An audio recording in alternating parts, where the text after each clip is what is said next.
Now, when I was learning how to develop my own abilities, my teacher said to me, not everybody has clairvoyance. Personally, I beg to differ. When it comes to any particular ability, I think sometimes we have to work a little bit harder. And before I get into how to open up your clairvoyance, what I want to do is just address some of those misconceptions. The first thing I want to say is that a lot of the time we've got fear around the spirit realm and what we're going to see, right? A lot of people don't want to expand and explore because they're afraid of what information they may find out or what may come to them. Hollywood has been our own worst enemy. They have taken something that is very natural and part of our existence and always has been, and they've kind of distorted it into something really scary.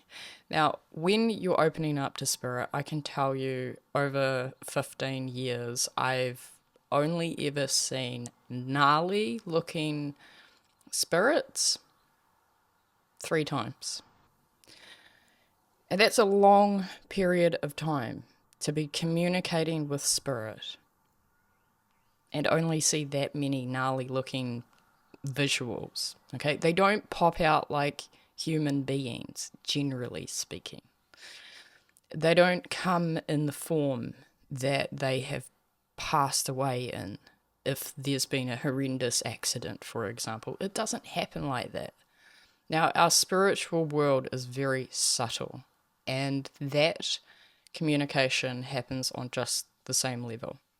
Right? So most of the time, you will get a full image. If you're getting images, you'll get a full image of the person in their light, not in the worst place.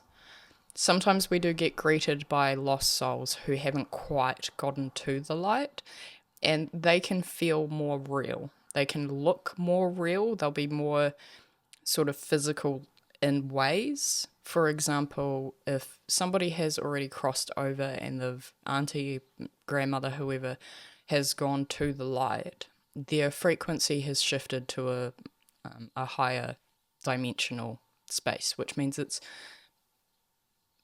much subtler for that message to come through. So when somebody hasn't gotten to that level and they have been freshly sort of passed, or they haven't managed to find their way to the light yet, they haven't crossed over, they haven't let go of the earth realm yet, that's where we can meet lost souls and ghosts and things like that.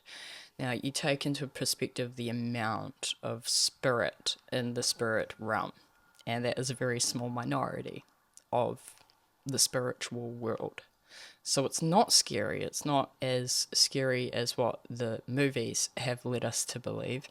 And on the whole, it's pretty subtle and gentle communication. And when they're not, another misconception is, this fear state that we have is that we're going to be in harm. You're not in any harm. You are not in any physical harm in the spirit dimension.